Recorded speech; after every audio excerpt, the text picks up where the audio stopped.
অনেক বিদেশে আনছেন না প্রয়োজন, এই যে সংস্কার কমিশনের বিভিন্ন চেয়ারম্যান মেম্বার বানাইছেন, আনছেন না যারা বিদেশে থাকতো। সুতরাং কেন চাই জনগণের মধ্যে যে প্রশ্ন জিজ্ঞেস করছে, প্রশ্নের উত্তর যখন তারা রাজপথ থেকে আবিষ্কার করবে তখন তো আপনার সমস্যা হবে। সেই জন্যই বলবো সরকারের প্রধানের কাছে আপনি স্পষ্ট ভাষায় বলেন, বিএনপির ভারপ্রাপ্ত চেয়ারম্যান জনাব তারেক রহমানের বিদেশ দেশে ফিরতে কোনো বাধা নাই। সেকেন্ডারি নিরাপত্তা দেখা যাবো আল্লাহ কারে কোথায় মারে কখন মারে কথা। আমি মনে করি নিরাপত্তা জনিত কারণটা এখানে কারণ না, যে অজ্ঞাত কারণটা আমাদের প্রশ্নের জবাব দিচ্ছে না, সেই অজ্ঞাত কারণটা আমাদেরকে জ্ঞাত হবে, জ্ঞাত হবে এবং জ্ঞাত হতে পারে অজ্ঞাত কারণও আমরা জনগণ ঐক্যবদ্ধ বলে যে বাধা হবে তাকে রাখবো না, পরিষ্কার করে যে বাধা হবে সে তাকে রাখবো না, সেই সিদ্ধান্ত নিতে আমরা বাধ্য। আমরা আন্দোলন করছি না, সরকারের বিরুদ্ধে বলছি না, আপনি জনপ্রিয় আমরা বলছি না, আমরা বলছি আপনাদের দায়িত্ব দিচ্ছি, বিশ্বাস করতে চাই আপনারা দায়িত্বটা নিষ্ঠার সাথে সময় মতো জন আকাঙ্ক্ষিত মতো আপনি কাজটা সেরে ফেলে দিবেন। এত সংস্কার করবেন কি পাওয়ার আছে? সংবিধানের সাথে সংশ্লিষ্ট এখানে অনেকে বাজারের নির্বাচ থাকতে পারেন, আছে যে সংবিধানের সাথে সম্পৃক্ত কোন আইন রদবদল করার ক্ষমতা এক্সিকিউটিভ অর্ডারের সরকারের হাতে থাকে না, সেটা গণতন্ত্র এবং সংস্কারকে আপনারা মুখামুখি করছেন। সংস্কারের শত্রু গণতন্ত্র না, আর গণতন্ত্রের শত্রু সংস্কার না, বরং পারস্পরিক একটা অন্যটার পরিপূরক।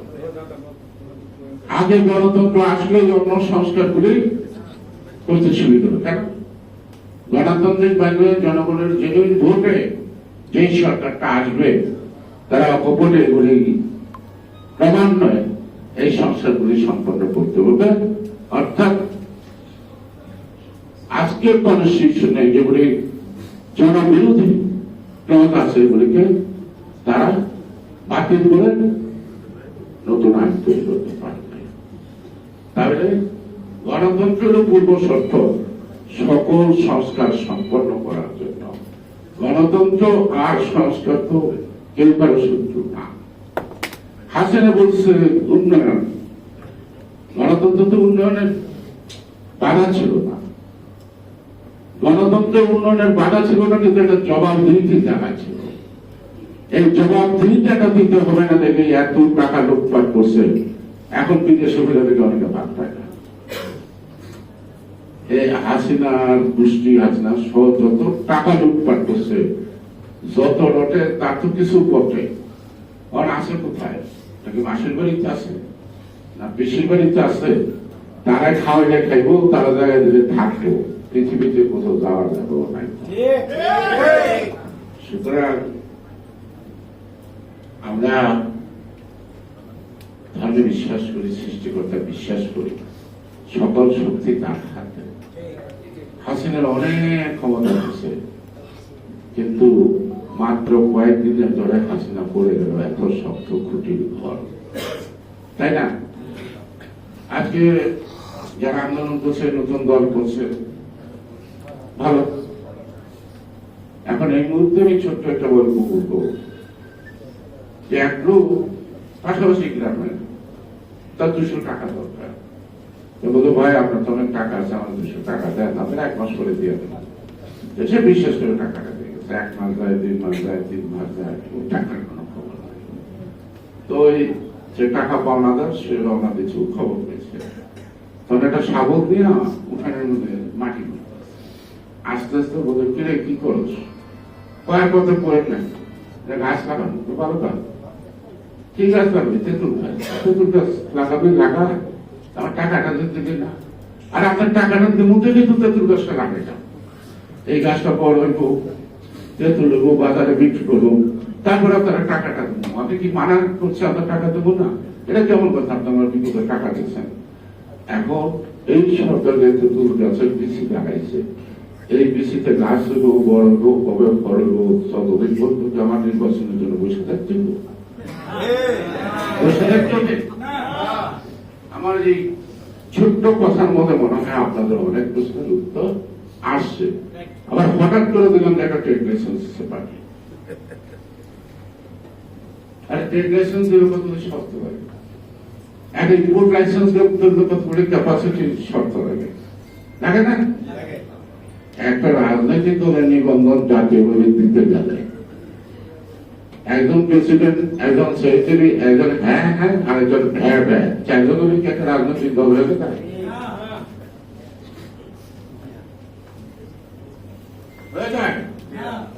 একটা জাতীয় করতে গেলে করতে তো তার সংগঠন থাকতে হবে, থানা পর্যন্ত থাকতে হবে, এই জন্য বাড়তে হবে।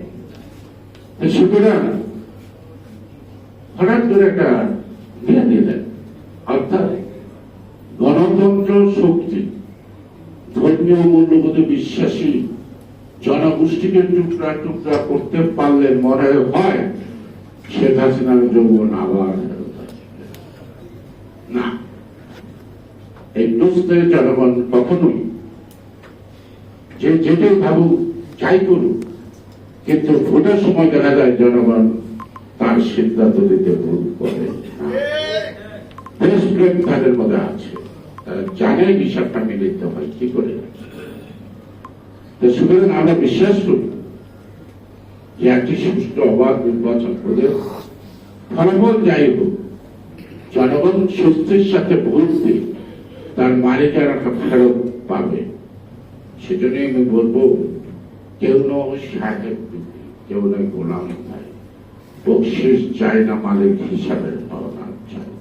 আমরা নির্বাচন চাই, আমরা তারেক রহমানকে ফেরত চাই। তারেক রহমান কেন আসে না, এর জবাব সরকারকে দিতে হবে, কারণ সে জানে। তারেক রহমান হয়তো প্রকাশ করছে না, সে জানে বাধা আছে, কোনো না কোনো বাধা আছে। তার মানে মাতৃভূমিতে তারেক রহমান ফেরত আসবে না। দিন রাত্রি পরিশ্রম করে সকল লোকগুলিকে একখানে করছে, একটা প্ল্যাটফর্মে নিয়ে আসছে। কিসের জন্য? রাষ্ট্রীয় ক্ষমতার জন্য না তো। সে তো বলছে সবাই মিলে দেখছে, সবাই মিলে দেখছে, সবাই মিলেই একটা জাতীয়কে মধুরী সংস্কার সম্ভব, একা একা কোনো রাজনৈতিক দল সংস্কার করতে পারে না। মানে বলে নাই যে আমি আপনাদের ভোটের অধিকারের জন্য আন্দোলন করছি, ভোট আমাকে না দেন, কিন্তু আমার আপনাদের অধিকারের জন্য কাজ করতে দেন, আমার হাতকে শক্তিশালী করে। কখন কইছে আমি ক্ষমতায় যাবো, এই জন্য ভোট চাই, এই জন্য আমার পতাকা তোদের আসা বলছে? বলে নাই। সুতরাং ভালো, আজকে যে প্রশ্নটি ঘুরপাক কাটছে, সেই প্রশ্নটি আজকে টেবিলে এসে ভারতীয় নেতৃবৃন্দ তাদের চিন্তা ভাবনার মধ্য দিয়ে তাদের আবেগ প্রকাশের মানে হলো এই সুরা চাই। এর জন্য এজন্যই আমি আবার দ্বিতীয়বারের মতো শেষ পর্যায়ে আমি আমার ব্যক্তিগত পক্ষ এবং বিএনপির পক্ষ থেকে, সকল নেতা কর্মীর পক্ষ থেকে আপনাদেরকে আন্তরিক ধন্যবাদ জানাই।